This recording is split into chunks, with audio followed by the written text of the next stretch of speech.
While Americans discard 11 million tons of clothing yearly, Amish families wear the same clothes for decades, transforming them through 3 generations. One dress might serve 40 years as Sunday best, work clothes, children's garments, quilt pieces, finally floor rags, before its journey ends, passing down. Amish clothing moves systematically through 6 to 8 children over 15 to 20 years. The tracking system operates without labels or formal organization.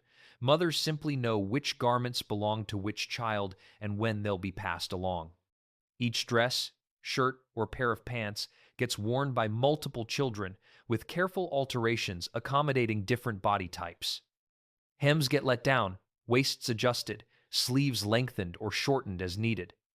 Modern parents find this strange because we're conditioned to buy new clothes for each child, viewing hand-me-downs as signs of poverty rather than practical wisdom. The quality construction of Amish-made clothing enables this extended use: sturdy fabrics, reinforced seams, generous hems that allow multiple alterations. A single dress might clothe 3 or 4 sisters over a decade before becoming too worn for presentation wear, at which point its transformation journey truly begins. The Mending Marathon. Every Amish household dedicates time weekly to mending sessions where mothers and daughters repair every small tear, replace buttons, and reinforce weak seams before damage spreads. The patch-upon-patch technique creates visible layers of repair on work clothes. Knees might have 3 or 4 patches stacked over years of wear. Socks receive particular attention through darning, carefully weaving thread across holes until the sock contains more repair than original fabric. Modern Americans discard socks at first sign of wear, but Amish women darn repeatedly until the sock literally falls apart. We view repair as temporary fix while shopping for replacement, but they see mending as primary response to wear. Skills pass from mothers to daughters through hands-on practice during these sessions, with young girls learning first on simple tiers before advancing to complex darning. The visible mending tradition doesn't hide repairs, but displays them as evidence of good stewardship. Cutting down. When adult clothing becomes too worn or stained for continued adult use, Amish women don't discard it. They deconstruct it completely to create children's garments. A father's worn work shirt, faded and stained but with good fabric remaining in the back and sleeves, transforms into a child's shirt through careful pattern making and reconstruction. The process requires considerable skill, examining the garment to identify usable sections, creating patterns from existing pieces, cutting carefully to maximize fabric use, and constructing the new garment. Nothing from the original garment gets wasted. Buttons, snaps, hooks, and any usable fabric scraps get saved for future projects. Even the smallest remnants find purpose eventually. Modern parents buy new children's clothing because our time is scarce and children's clothes are cheap, making purchase more economical than the hours required for deconstruction and reconstruction. But Amish economic calculation differs. With large families and limited cash income, the time investment saves money, even accounting for hours of skilled labor. The quilt transformation. When clothing becomes too worn, stained, or damaged for wearing, even by youngest children doing dirtiest work, the fabric enters its quilting phase. Amish women cut usable sections into squares, rectangles, or strips for quilt piecing, carefully selecting which fabrics combine well and which patterns suit different quilts. These quilts, made from family clothing, carry stories visible in every piece. A child recognizes fabric from mother's Sunday dress, father's work shirt, grandmother's apron, each piece triggering specific memories. The memory preservation aspect gives these quilts emotional value beyond warmth. Specific quilt patterns work particularly well with clothing scraps. Log cabin uses long strips, perfect for shirt sleeves. 9-patch utilizes small squares from any garment section. Wedding dress pieces often appear in quilts given to daughters at marriage, connecting generations through fabric. Children's outgrown clothing becomes pieces in baby quilts, surrounding new babies with fabric that clothed older siblings. Modern Americans donate wearable clothes and discard unwearable ones because we lack quilting skills and time, and new blankets cost less than hours of quilt making. But for Amish women, quilting represents both practical necessity and artistic expression. One dress might appear in multiple quilts over the years as different sections wear out at different rates and get salvaged for different projects. Community quilting bees use old clothing as primary material source, with women bringing bags of fabric pieces to work collectively on quilts for weddings, births, or families in need. Rag rugs, fabric too worn or stained for quilts, enters the rug making phase. Amish women cut clothing into long strips and braid or weave them into durable floor coverings that last decades with proper care. The braiding technique creates thick, substantial rugs from materials others would discard.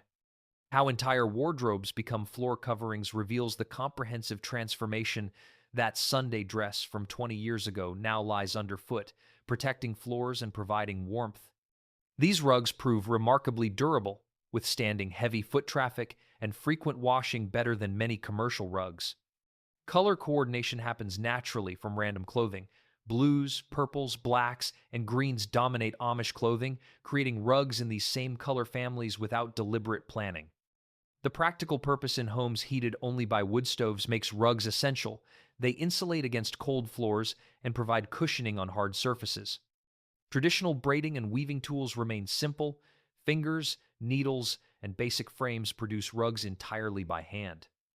Modern people buy new rugs because rug making requires substantial time investment. BD. A single large rug might consume 30 to 40 hours of work.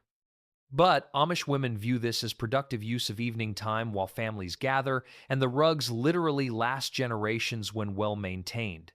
Washing involves hanging outside, beating to remove dust, occasional scrubbing for stains, and allowing complete drying before returning to floors. The intergenerational aspect means children walk on fabric that once clothed their grandmother, creating tangible connection to family history. Mothers teach daughters rug-making skills starting in early teens, ensuring knowledge transmission continues unbroken. Stuffing. Fabric too fragmented for rugs or quilts finds purpose as stuffing material for mattresses, pillows, and cushions. Amish families prepare worn fabric by cutting it into small pieces, removing any remaining fasteners, and cleaning thoroughly before use as filling. Traditional mattresses combine fabric stuffing with straw or dried corn husks, creating layered filling that provides both softness and support. Seasonal mattress changes involve emptying old filling, replacing straw layers, refreshing fabric stuffing, and reassembling for the coming season. Modern people find this unsanitary, imagining dirty clothing stuffed into bedding, but Amish cleanliness standards require thorough washing and proper preparation. The fabric is clean, just worn. Families replace stuffing annually or semi-annually depending on wear, with old stuffing moving to animal bedding or compost. The comfort level of fabric-stuffed bedding surprises modern sleepers accustomed to foam. Properly prepared fabric creates soft, breathable filling that molds to the body. Economic savings prove substantial when families need mattresses and pillows for 8 to 10 people. Fabric filling costs nothing, while purchased bedding requires cash they'd rather save.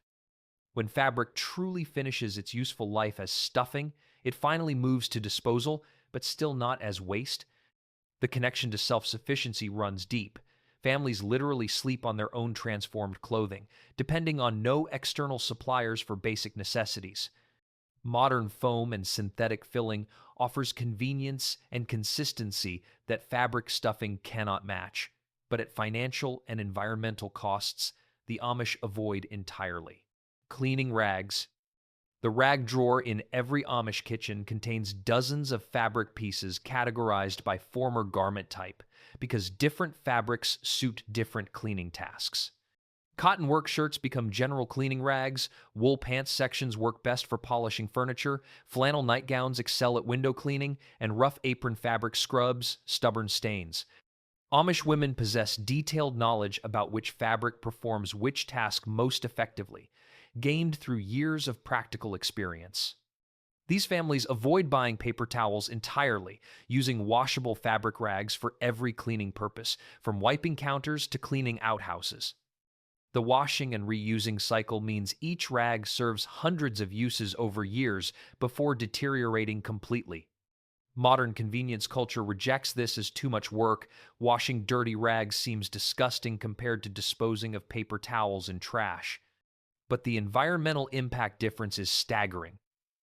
A single family using fabric rags eliminates thousands of paper towels annually, reducing both waste and expense. Old fabric's quality for cleaning often exceeds new material. Worn cotton becomes soft and absorbent, perfect for delicate surfaces or soaking spills. The volume of rags needed for large families doing extensive cooking, canning, and farm work means constant supply requires constant production. Fabric consistently moves from other uses into rag status. Storage and organization systems keep rags accessible but contained, usually in designated drawers or baskets near work areas. Children learn proper rag use, which rags for which tasks, proper washing methods, and respectful treatment of materials that still serve purpose despite humble status. Rags finally get discarded only when they literally disintegrate into useless fragments that cannot clean effectively anymore. But even then, the journey isn't finished. Garden and farm uses. Fabric strips that no longer work for cleaning find employment in gardens and farms. Amish gardeners tie up tomato plants, beans, and climbing vegetables using fabric strips instead of purchased twine. The soft fabric won't damage delicate stems and costs nothing. Spring frost protection involves draping old sheets and large fabric pieces over tender seedlings, providing insulation without the expense of commercial row covers. Scarecrows stuffed with fabric scraps and dressed in completely worn-out clothing stand guard over corn and vegetable patches. Animal care incorporates fabric too. Padding for injuries, wrapping damaged hooves, creating temporary bandages. All use fabric pieces kept specifically for these purposes. Chicken nesting boxes lined with fabric scraps provide soft surfaces for egg laying, with fabric regularly replaced as it becomes soiled. Modern farmers buy plastic twine, commercial plant covers, and synthetic padding because these products are convenient and specifically designed for purpose. But Amish approach sees waste in purchasing what worn fabric provides free. The biodegradability factor means fabric used outdoors eventually decomposes naturally, returning to soil without leaving plastic fragments. Modern agricultural materials leave behind. Weather affects fabric lifespan. Rain, sun, and seasonal exposure break down fabric quickly compared to indoor uses, but the material costs nothing, so replacement creates no burden. This practical problem-solving approach views every worn item as potential solution to future problems, storing fabric pieces against needs that will inevitably arise. Donation to poorer families. Even clothing too worn for family use sometimes finds purpose with families facing greater need. The Amish Community Distribution Network operates informally but effectively. When fire destroys a family's home, when illness creates financial crisis, when unexpected circumstances leave families without adequate clothing, others contribute what they can. How they determine who needs what happens through community awareness rather than formal assessment. Everyone knows which families struggle and what specific needs they face. Anonymous giving practices preserve recipient dignity. Clothing might appear on porches, be delivered through intermediaries, or transfer through community distribution points without identifying donors. Families receiving fire assistance might get several bags of clothing from multiple donors, none knowing who contributed what. Supporting families in crisis extends beyond Amish community boundaries.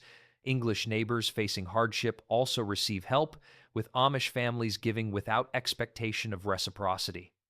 The condition of donated clothing wouldn't meet modern thrift store standards. These are genuinely worn garments that have already served multiple purposes and bear visible repairs. But they're clean, functional, and given with dignity. Recipients often repair donated items further before use, extending life even beyond donors' use. The cycle of mutual support means today's donors may become tomorrow's recipients. No one knows when crisis might strike, and the community safety net catches everyone. The final composting. Only natural fiber clothing reaches the final composting stage.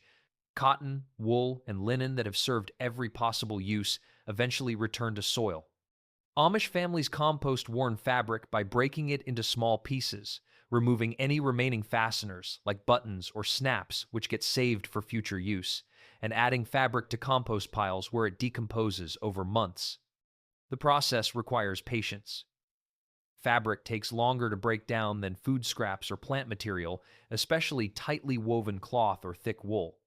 What happens to buttons, snaps, and fasteners reveals their systematic salvage approach, Dodd Purporton.